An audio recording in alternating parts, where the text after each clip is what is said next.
just me, or does Mr. Farley enjoy the dollar store and getting arrested there?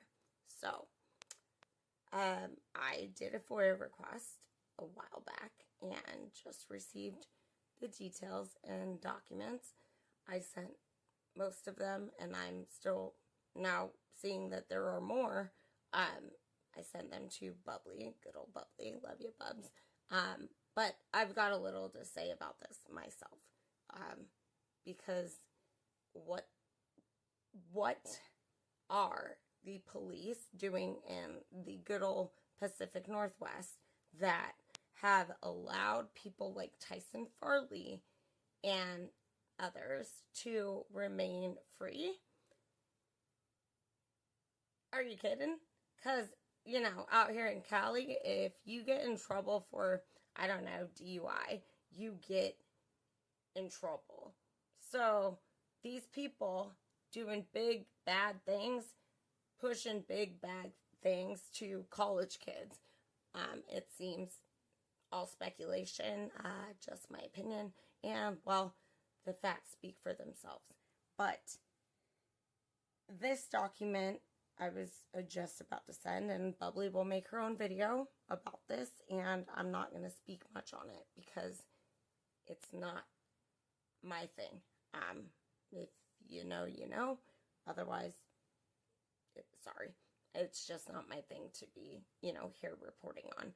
But it mentions that upon, and this is literally when he was violating parole, and it says upon Mr. Farley's release onto parole, there were some immediate issues with him contacting people he knew from the past, many of them currently on probation. Information came out that he was asking about redacted on redacted. Nothing was substantiated, however, and he generally displayed compliance, getting his job back with Germer Construction, and they say where he's worked for 20 years. Germer Construction's also the place that, knocked down the 1122 King Road Clue home. So, make that make sense. Germer Construction also donated thousands of dollars, one or two, if not more, to Maddie and Kaylee. I find that odd. Then it says he was residing at a sober living house. On 6/2/25, he ended up getting into his vehicle in the dollar store parking lot, redacted, and falling asleep at the wheel. Well, Mr. Farley seemingly loves to fall asleep at the wheel at seemingly the dollar store. Very odd, to say the least. The situation could have potentially escalated had a bystander not stepped in and stopped him from further driving. The police that responded found him, it says his, but him in the same state, nearly falling asleep at the wheel of his vehicle, though the vehicle was now in park and not running. Blank, blank, blank, redact, redact, redact. I will show this with this video. He was arrested for these new charges with the statement from police that they would also be citing him for driving under the influence. This citation never admitted he purchased alcohol to consume that same day had he not been arrested. These people need to learn English and learn to make reports. Oh wait, no report taken, because these people don't know how to take reports because they don't take reports, right? So, anywho, he stated he was just trying to catch a buzz, quote unquote, catch a buzz. At first, he denied anything other than his Suboxone and denied driving dangerously, even though he was observed doing so by several bystanders, which makes no sense to me. Is the dude fucking asleep in his car, or is he driving? Make it make sense, Moscow PD.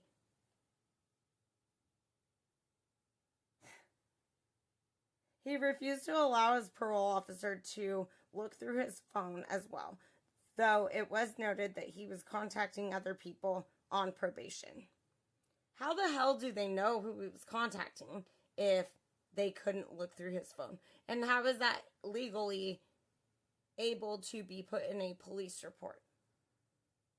So, this is when he got his violation on 6/2/25. Then it goes on to state, Moscow police responded to a report of a man, quote, passed out behind the wheel of his car in front of the Dollar Tree. Mind you, he loves the Dollar Tree. So do I, bro. I think I'll forever look for Farley in a Dollar Tree parking lot near me. The report was that he was slowly driving while showing signs of nodding off, almost colliding with a family of pedestrians and their kids. Was he asleep or, how did he not crash if he was asleep driving? A bystander broke out the window, put the car in park, and took the keys from the ignition. Okay, I guess bystander. You're a hero. Upon arrival, Moscow PD observed Mr. Farley slumped over in the driver's seat, nodding off. They observed a chew container in his lap while they were trying to stir him awake. They also, blank, it's like 4 lines of blank, you'll see it. He was subsequently charged with felony possession of a controlled substance, fentanyl, felony possession of a controlled substance, meth, and a misdemeanor possession of drug paraphernalia. See attached photo with the police report, which I do not have. So, he broke the general condition of parole, number 5B, which the parolee will not engage with conduct that is or is intended to be harmful to himself or others. Violation notes. Summary number 2. In the indictment, In the incident described in summary number 1, Mr. Farley was observed by several bystanders and Moscow PD to be falling asleep at the wheel of his vehicle in the dollar store parking lot. Prior to police arriving, Mr. Farley was observed driving forward while showing signs of passing out, almost colliding with a family with several children who had to quickly move out of the way and slowly moving towards the front doors of the dollar store. A bystander had to break out the window of Mr. Farley's vehicle and put the vehicle in park and remove the keys in order to stop him from potential further incident. This did not wake him up to full consciousness until police arrived and stirred him awake. Mr. Farley was then found by police to have drugs and drug paraphernalia. He later, redacted, with the decision to operate a motor vehicle and almost injure several people. Goes on to list another condition that he broke. The parolee will submit to a search of person and property, which he denied allowing them to do. So it says Moscow PD took Mr. Farley's cell phone into their possession. Several notifications show that messages between Mr. Farley and another person on probation.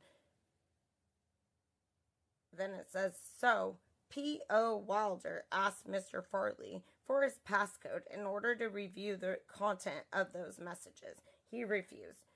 On 6/3, the next day, P.O. Wilder again asked Mr. Farley to provide his passcode in order to retrieve and review those messages. He again refused, stating, send me to prison, I'm not giving you the passcode.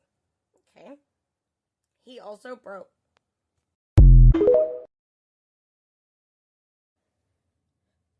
Okay, so this video is turning out to be longer than I wanted, but it's important, and I know Bubbly will have her own spin on this, so I'm sending her this information, and y'all go listen to her, because she knows more than me on this, but I also have some shit to say, and the more we know, and the more people talking about this, the more Moscow, Idaho understands, we see you, Moscow.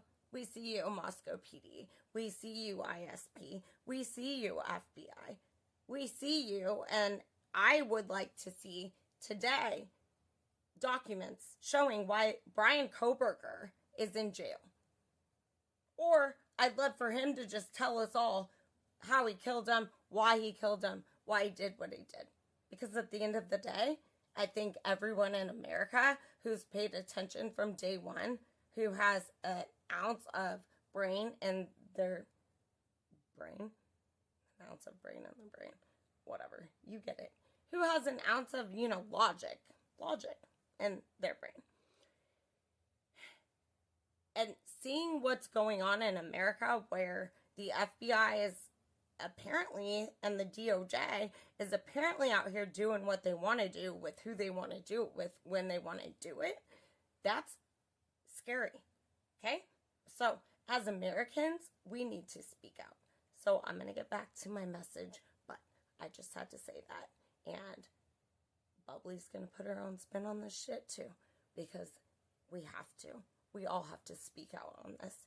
And I am enraged right now. Something has to happen. I'm getting back to my message, though. So, next violation in the same arrest situation. Special condition of parole number A1, remain alcohol and drug free. Well, I see you, Farley, and I see that,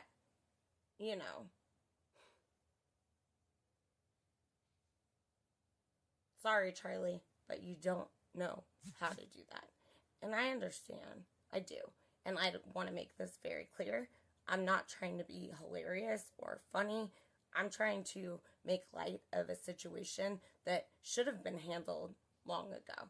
And so, when people want to shit on me and tell me my opinion is ridiculous or whatever, I'm sorry. I've been doing this for how long? And I have an opinion. If you don't agree with me, then I guess it's okay for y'all to have drug dealers popping pills to your kids, giving them all the drugs they want on the streets.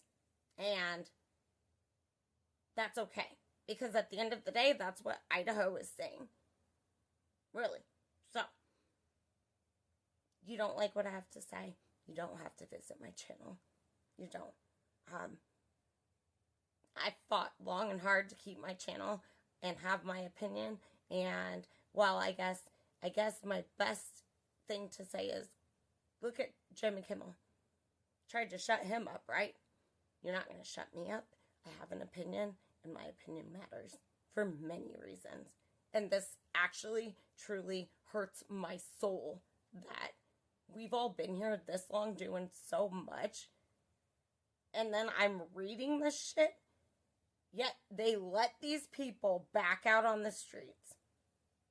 Make it make sense. So we know he didn't abstain. Violation. On 6/2/25, Mr. Farley was found to be in possession of blank, blank, blank, which was found. Why is this redacted? Why is what he was found with redacted? Found in his vehicle during the incident at the dollar store. On 6/3, Mr. Farley provided a urinalysis sample that redacted. Period.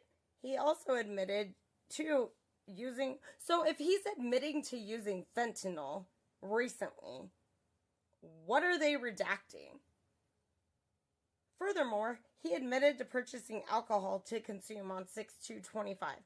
He stated the only reason he didn't consume it was because he got arrested. So, obviously, he planned to get lit.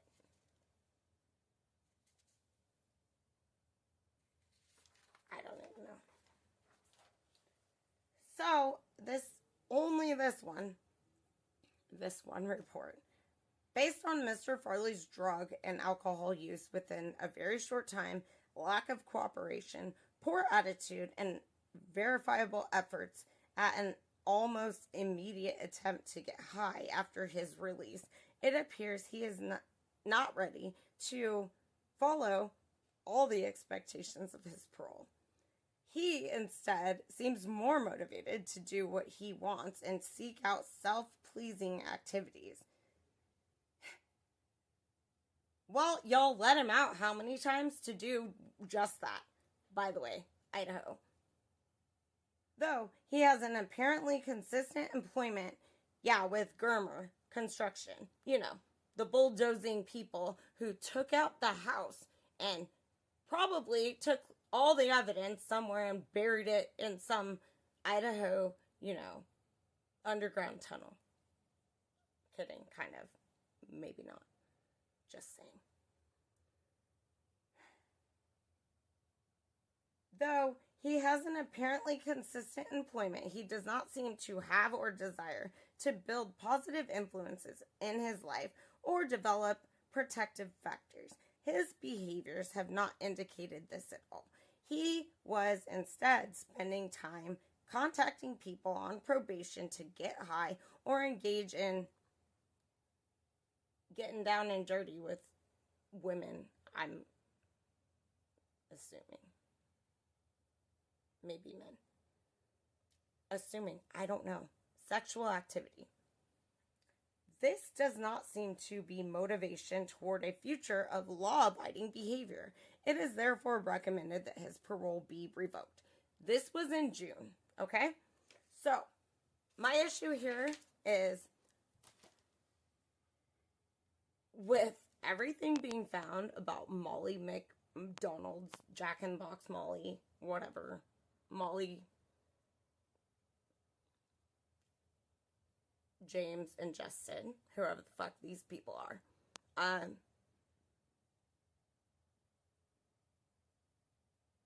The police have the audacity to say that this guy has no motivation. Have y'all motivated this dude to do the right thing? Or have you used people for your own benefit to then again put them all back in jail and pretend y'all are doing the good thing in Idaho? Because at the end of the day, no one's doing the good thing when you're letting people like this get away with, well, do I even have to finish that sentence? Not saying Farley did this, not implying any of these people did it, but at the end of the day, when we are now finding out all this stuff that's coming out, because we the people want answers, and at this point, we're getting them, even if it's in small doses, it's very apparent and evident that y'all got something to hide. You're giving evidence photos of nonsense. Seriously. So, Ann Taylor better have filed with the Innocence Project. Ann Taylor better still be defending her client to the best of her ability. And if not, Ann Taylor needs to speak to we the people, because we the people would love answers. So we the people can decipher how to get bryankohberger's ass out of a prison cell. Because just because he's autistic does not mean he needs to be blamed for 4 murders and spend the rest of his life in prison. So, quit covering up for the 4 brothers. Tell the truth. Put these people in jail where they belong. Or, if you're going to keep rolling like you do, just tell the truth to the people. Because if I lived in Idaho, which thank freaking God I don't, I'd love to know. Taxpayers deserve it. Tell the truth.